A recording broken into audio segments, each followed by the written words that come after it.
નથી રમવું. તને ગાવા ગમે છે?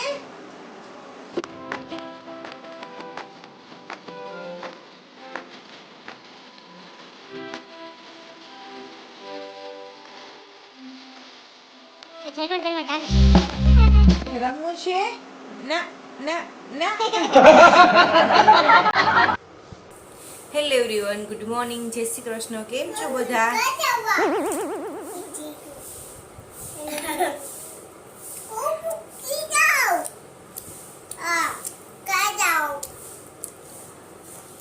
ઓકે, હવે ચૂપ, ઘડીક વાર ચૂપ થઈ જવાનું. હેલો એવરીવન, ગુડ મોર્નિંગ, જય શ્રી કૃષ્ણ. કેમ છો બધા?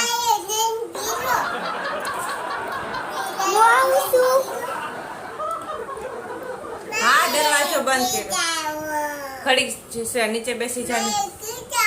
ખોળા બેસા, ખોળા બેસા. હા, કરી દઉં છું હો. ચલાય કર. એ આમ બસ.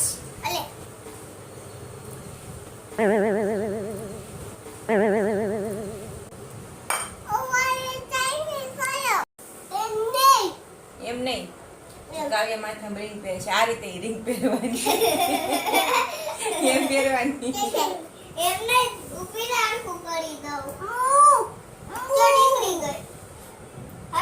આમ તો છે ને એક્સપ્રેશન તો યાથી પહેરશે રિંગ. બસ નો કરે હેરાન. કાવ હેરાન નહીં કરતી દીદાને. ઓકે, તો તું દીદા જ છો ને?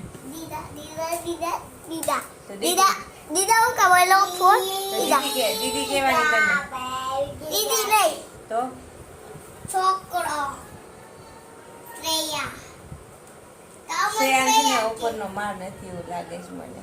નથી ને? તારશે ઉપરનો માળ છે આમાં? આપણે મગજ ને બે માળ, ઉપર નીચે બે. તાર ઉપરનો માળ ખાલી છે કે નીચેનો માળ ખાલી છે?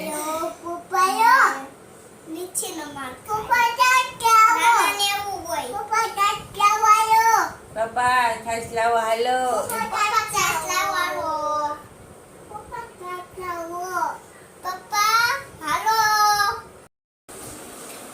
આમ તો ગુડ મોર્નિંગ નહીં પણ ગુડ આફ્ટરનૂન છે. અત્યારે બપોરનો 1:30 વાગી ગયો છે ને. અત્યારે 1:30 વાગે બ્લોગ સ્ટાર્ટ કર્યો છે. એનું રીઝન એ હતું કે મોર્નિંગમાં આપણે બ્લોગ સ્ટાર્ટ કર્યો તો શ્રેયા અને કાવ્ય છે ને આપણે બ્લોગ શૂટ કરવા જ નહોતો દીધો.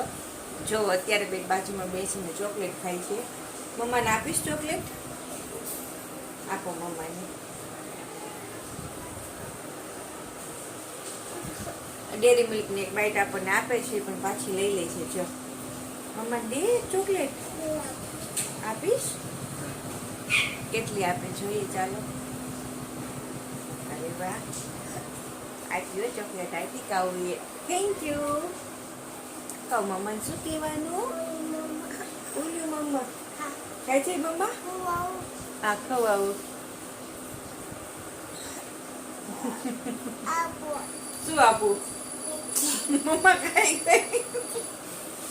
ખાઈ ગઈ મમ્મા.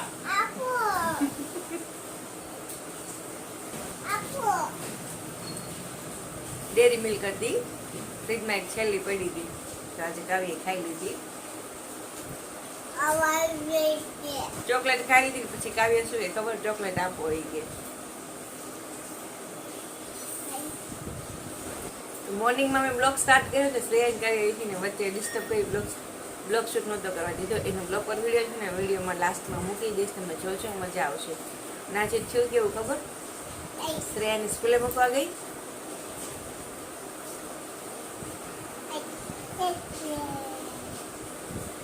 શ્રેયાને સ્કૂલે મૂકવા ગઈ તો કાવ્યાને સાયકલમાં બેસાડી દીધી. મેં કીધું વરસાદ નથી તો કાવ્યાને પણ સાથે લેતી જાઉં. તો સોસાયટીની બહાર નહોતા નીકળ્યા ને ત્યાં વરસાદ ચાલુ થઈ ગયો તો સાયકલ આપણે રિટર્ન લીધી અને કાવ્યાને અમારી બાજુમાં દીદી છે ને એની ઘરે મૂકી દીધી થોડી વાર માટે.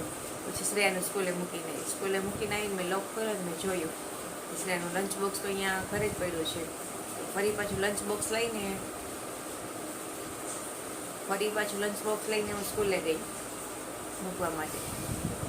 ઘરે આવીને જોઈએ તો કાવ્યાબેન તો વાંધો નહોતો એવો, દીદીની ઘરે રમતી હતી, મજા આવી ગઈ એને. પછી આવીને કહે છે મમ્મા ચોકલેટ આપો. મેં જીદ કરીને બેઠી. વરસાદ ચાલુ હતો, ચોકલેટ તો કંઈ છે નહીં. ના ફ્રીઝરમાં ચોકલેટ મૂકો તો શ્રેયન કાવ્ય આખો દિવસ ચોકલેટ ખાય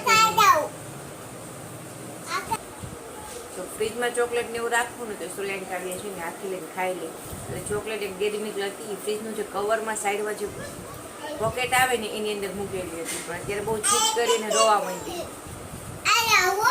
ઓકે હો, હાથ ધોઈને આવજે બાથરૂમમાં. તો ચોકલેટ શું કરું? બાથરૂમમાં લાઈટ કરું? ના, લાઈટ નહીં કરું તો નહીં ચાલે, કરવી પડે. ઓકે ચાલો લાઈટ કરી દો બાથરૂમમાં. એ ભગવાન,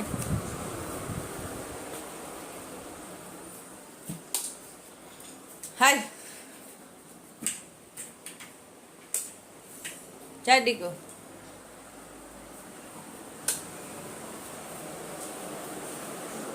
હાલ ધોઈ દો. શું કે છો? અવાની ચોકલેટ. હવે ચોકલેટ નથી, એક જ ચોકલેટ હતી દીકુ. નથી નથી ચોકલેટ નથી. એ ચેક કરે છે બરફ છે કે નહીં એમ. ચોકલેટ નહીં તો કે બરફ આપો છો. આપણે બરફની ટ્રે બી ખાલી પડી છે, કેમ કે બરફ ને એવું ખાય ને એટલે ફ્રીઝરમાં, તો ફ્રીજમાં આપણે બરફે નથી મુકાતો. બોલો, આ ખાઈ લે. ઓકે, તો કાવું શું કે ખબર કે મમ્મા શ્રેયાને ચોકલેટ આપો, કે એની ચોકલેટ ખાઈ ગઈ શ્રેયાની આપો, કેમ કે બે હોય ને એટલે ત્યારે કહેતી હોય ને શ્રેયાની છે ને કાવ્યાની છે, તો પોતાની ચોકલેટ ખાઈ ગઈ એટલે કે છે અવાની ચોકલેટ આપો છો. બોલે છે ચોકલેટ જ નથી તો ક્યાંથી આપું તને? કાવું કાચમાં જોવે છે અને આમ જો શ્રેય બધા ટેડી બીડ છે ને અહીંયા મૂકી દીધા છે કે મમ્મા હું આવું ને સ્કૂલેથી ત્યાં સુધી કે સ્લાઇડ તમે ઉપર જ રહેવા દેજો. તો ભલે ને આપણને ઉપર રહી, આપણને કાંઈ નડતી નથી તો ભલે ઉપર રહી. તો જો કાવુબેન અહીંયા મિરર લઈને રમે છે. કોણ દેખાય છે એમાં? કાવા કેવી છે? કેવી છે કાવા? કાવા કેવી છે? એ કાવું સામુ જોતા કેવી છે કાવા? કાવા શરમાઈ ગઈ, કાવું રીસાઈ ગઈ. આટલી કાવું શરમાઈ ગઈ.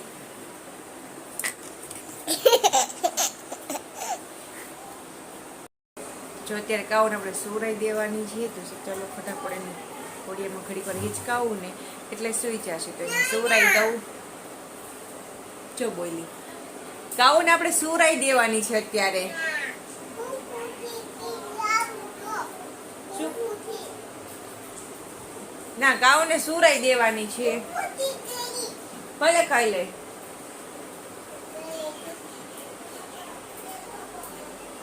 તો હું અહીંયા કહું છું ને બ્લોગમાં કે કાઉને સુરાઈ દેવાની છે, તો કાઉ શું કહે છે ખબર? ના, એ કે આ બધા કુકુને સુઈ જવાનું છે. કુકુ તારે સુઈ જવું છે ને? ચા પાડે કહું સુઈ જવું છે ને. એમ કે કાઉ ગાંડી છે એવું કહે છે. ઢીંગાને ક્યાં બેસાડું? ઢીંગાને જો ઢીંગાને પૂછ્યું તારે સુઈ જવું છે એમ પૂછ્યું. ઢીંગુ તારે હાલા હાલા કરવું છે?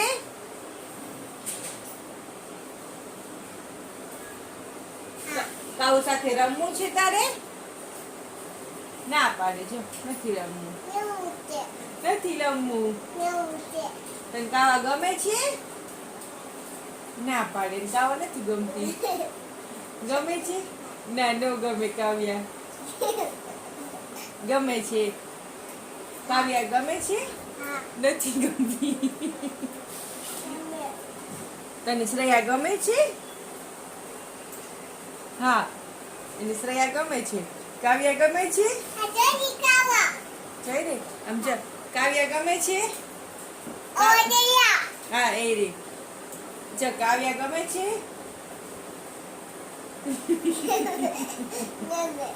નો ગમે. કાવા નો ગમે. ગમે છે કાવા? આમ જો ફિંગર તો ના પાડે. જો તો હા કરે. ગમે છે એમ કે છે. ઓ ચા પાડે.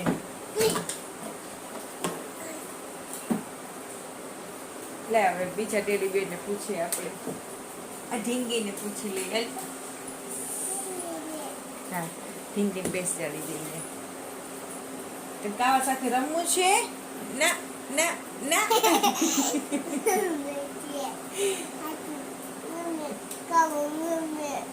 ગમે કાવા ગમે છે. કાવા ગમે છે. કાવા કેવું કરે? કાવા ગમે છે. કાવા ગમે છે તને? હા ગમે. કાવા સાથે રમવું છે તારે? હા સો ગાઈસ તો અત્યારે ઓકે. સો ગાઈસ અત્યારે કાવ્યને સુવડાવી છે તો પહેલા એને સુવડાવી દઉં. મળું પછી તો થોડી વાર પછી બ્લોગમાં. ઢીંગાને જી હા કરાવવું છે. ઓકે તો હવે કાવ્ય એમ કહે છે કે ઢીંગાની હાલામાં પૂછતો તું કેતો એને કાવા ગમે? પૂછતો ના પાડે છે તો એને મારે એક ઝાપટ માર. ગમે એમ કહેવાનું. હું મારું. એ સોરી કહું? કોને સોરી કહું? લે ઢીંગાને સોરી કહું. ઢીંગાને સોરી કહું. નથી કેવું સોરી. નથી કેવું સોરી. હવે આ ઝીણા ઝીણાને શું ખબર પડે સોરીમાં? એ કે ઢીંગાને સોરી કયો. પેલા કે ઢીંગાને મેં માર્યું એટલે કે સોરી. ઢીંગાને દે સોરી કીધું. કહી દે સોરી. પપ્પી કરી દે સોરી કહીને ઢીંગાને. અહીંયા સામું જોઈને કે આમ પપ્પી કરી. કેમ કરવાની પપ્પી? ઓહો એને ઢીંગો કેટલો વાલો છે. ઢીંગાને સોરી કીધું અને તો એને ઢીંગો કેટલો વાલો છે. ઢીંગાને સોરી કીધું અને ઢીંગાને આ રીતે વાલી વાલી કરી ગઈ. એમ વાલી વાલી કરે મેં દીકો. કાવ્યા કેવું કરે ખબર? હું શ્રેયાને ખીચાતી ને બે બેન વાત કરી એટલે હું કહું સોરી કહી દઈ. કે બીજાને માર્યો હોય ને તો હું એમ કહું કે સોરી કહી દઈએ. તો અત્યારે મેં ઢીંગાને માર્યું ને તો કાવ્યા શું કે ખબર? સોરી કયો કે સોરી કયો. અને કાવ્યાનું ખીચાવું ને તો કાવ્યા એમ કે મમ્મા મને સોરી કયો કે સોરી કયો. હું એમ કહું ને સોરી નહીં કહું. હું એમ કહું ને કે સોરી નહીં કહું તો મમ્મા ચોરી કયો મમ્મા ચોરી કયો ત્યાં સુધી રોવે. તો એને સોરી કહી દઉં ને તો રોતી બંધ થઈ જાય. આવડાને સોરીમાં ખબર પડે. ચાલો હવે બધાને બાય બાય. કાવ્યને સુવરાવવાની છે તો કાવ્યને સુવરાઈ દઉં. 3 વખત મેં બ્લોગમાં કીધું કાવ્યને સુવરાઈ દઉં પણ સુવરાવા ગઈ નથી. હવે ફાઇનલી સુવરાઈ દઉં તો સુવરાઈ દઉં ને પછી મળું તમને. ઓકે જો કાવ્યબેન સૂઈ ગયા છે મસ્ત મજાને. કાવ્યને સુવરાવતી મને થોડી વાર માટે નીંદર આવી ગઈ ને આપણે ઉઠીને બેઠા છીએ.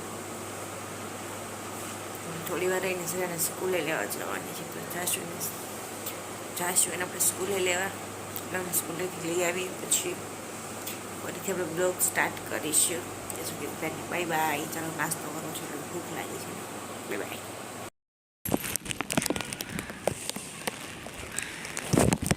જો કેવું વાતાવરણ છે. વરસાદ ને વરસાદ.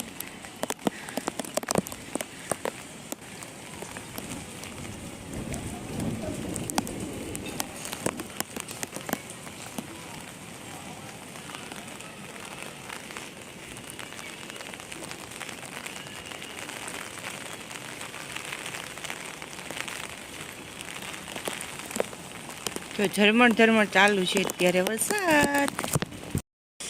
આપણે આવી ગયા ધાબે વરસાદ જોવા માટે. ચાલુ છે ધીમે ધીમે વરસાદ વધે છે. તો વરસાદ વધ્યો. હે વરસાદ બનાવવાની મજા આવી.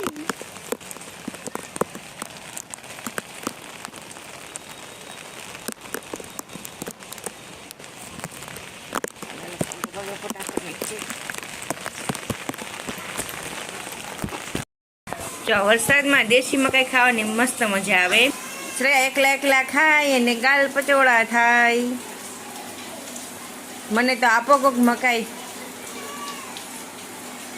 હમણાં કાવું આપવા આવશે, બીજું કોઈ નહીં આપે. લાઈટ ગઈ. અમારે યાર વરસાદમાં લાઇટનો બહુ પ્રોબ્લેમ થઈ જાય. જો વરસાદ કેવો ચાલુ છે અને પાવર ગયો. જો ભજીયાનો મસાલો આવી ગયો છે ને આપણે બનાવવાનો છે ભજીયાનો છે. ગુજરાતી હોય ને એટલે વરસાદ થાય ને એટલે ભજીયા બને એવું કોઈ ઘર નહીં હોય કે વરસાદ આવ્યો હોય છે ને ભજીયા નહીં બનાવ્યા હોય એમ. ન બનાવ્યા હોય તો ગુજરાતી ન કહેવાય. આપણે મસાલો બધો છે ને ધોવાનો છે તો ફટાફટ આપણે મસાલો ધોઈ નાખશું, પછી કટિંગ કરીશું. જોકે ભજીયા મારે બનાવવાના નથી, ભજીયામાં જ બનાવવાના છે અને હું ફક્ત ચટણી બનાવવાની છું, આંબલીની ખાટી ચટણી. જોકે ચટણી વગર તો ભજીયા અધૂરા લાગે. ઘણા દહીંની ચટણી ખાય, ઘણા લીંબુની ચટણી બનાવે ને ઘણા લોકો આંબલીની ચટણી બનાવે. એટલે મને તો જો કે આંબલીની ચટણી ભાવે એટલે આપણે આંબલીની ચટણી બનાવવાની છે. અને મારે કેવું થાય ખબર, મને પગને એવું દુખતા હોય ને તો આંબલી ખાઈ લઉં ને, ખાટી આંબલી, તો પગ મટી જાય. કદાચ ખટાશ ખટતી હશે એટલે પગ દુખતા હશે એવું મને લાગે. તો ગમે ત્યારે પગ દુખે તો હું ખાટી આંબલી ખાઈ લઉં તો મારા પગ મટી. એમાં જો પછી તાસીર પ્રમાણે હોય, કોઈને ખટાશ ખટતી હોય તો પગ દુખતા હોય અને કોઈને જો પગ દુખે ને ખાટું ખાય તો વધુ દુખે. એટલે છે ને તમને એવું લાગે કે આપણે ખાટું ખાઈ તમને હદે છે તો જ ખાજો, બાકી પછી મને બ્લેમ નહીં કરતા કે આણે કીધું તું ને મેં ખાધું પછી આવું થયું. એટલે મને તો ખટાશ ખટે ને ડૉક્ટરે જ કીધું છે તમને ખટાશ ખટે, તમારા ખટાશ ખટે છે, પગ દુખે તો આંબલી ખાઈ લેવાની કે સિમ્પલ, તો પગ મટી જાય છે આપણને. એટલે જોકે બધાયને એવું હોતું નથી, એટલે તમારે તાસીર પ્રમાણે તમારે ખાવું ને, બાકી મને બ્લેમ કરતા નહીં. ચોખવટ કરવી સારી આપણે. જો આપણે અહીંયા ચટણી બને છે અને ભજીયાના કારીગર બનાવે છે ભજીયા, ફોડે છે સોડા.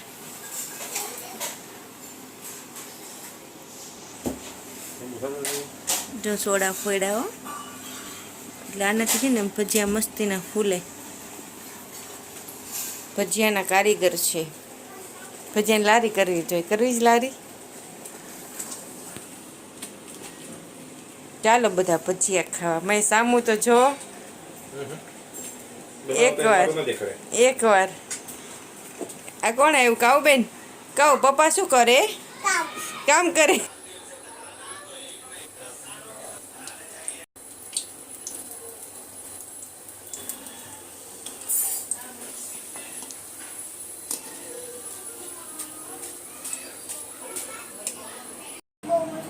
તો મારી બચ્ચા પાર્ટી ભજીયા ખાવા બેસી ગઈ છે. આપણા ભજીયા બની ગયા છે. ચાલો બધા ભજીયા ખાવા. કોણે બનાવ્યા? તે બનાવ્યા? તમે ભજીયા બનાવ્યા? પપ્પાએ બનાવ્યા. તો એને ખબર છે કે ભજીયાનો મસાલો પપ્પાએ બનાવ્યો છે. કાવ્યાને ખબર છે. જેમાં શ્રેયાબેન, ઓમભાઈ ને કાવ્યાબેન, અને કાવ્યા શું કે ઓમને ખબર, ઓમ તું ખવડાવી કે ભજીયા, તો ઓમ અમારે કાવ્યાને ભજીયા ખવડાવે છે. તમારે આવું નથી પછી હું બ્લોગમાં.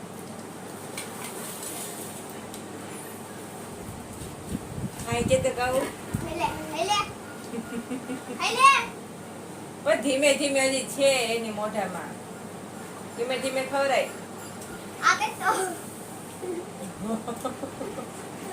ધીમે ધીમે ખાવાનું. તમારે ટાઈમ છે ને ત્યાં બિલાડી બેન આવી જાય.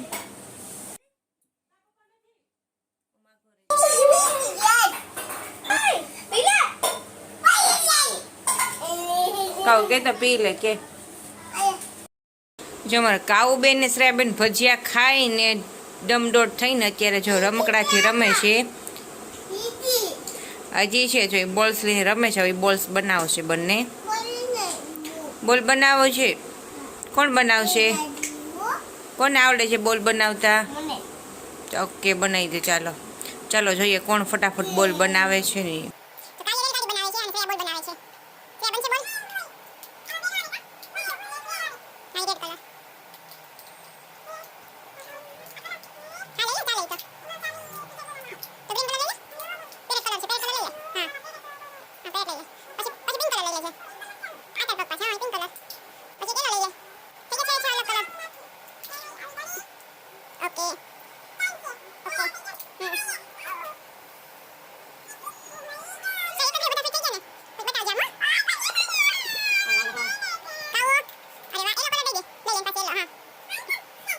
ફાઇનલી શ્રેયાને બોલ ફિટ કરતા આવડી ગયો છે.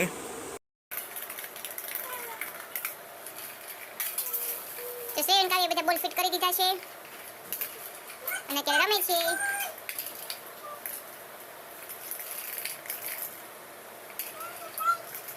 તો ગાઈઝ વિડીયો જોવાની મજા આવે તો વિડીયોને લાઇક શેર અને ચેનલને સબસ્ક્રાઈબ કરવાનું ભૂલતા નહીં. Thank you for watching this video. તમે મને ઇન્સ્ટાગ્રામમાં ફોલો ના કર્યો હોય તો ફટાફટ ઇન્સ્ટાગ્રામમાં જોઈને પણ ફોલો કરી દેજો. લિંક મેં બાયોમાં આપેલી છે.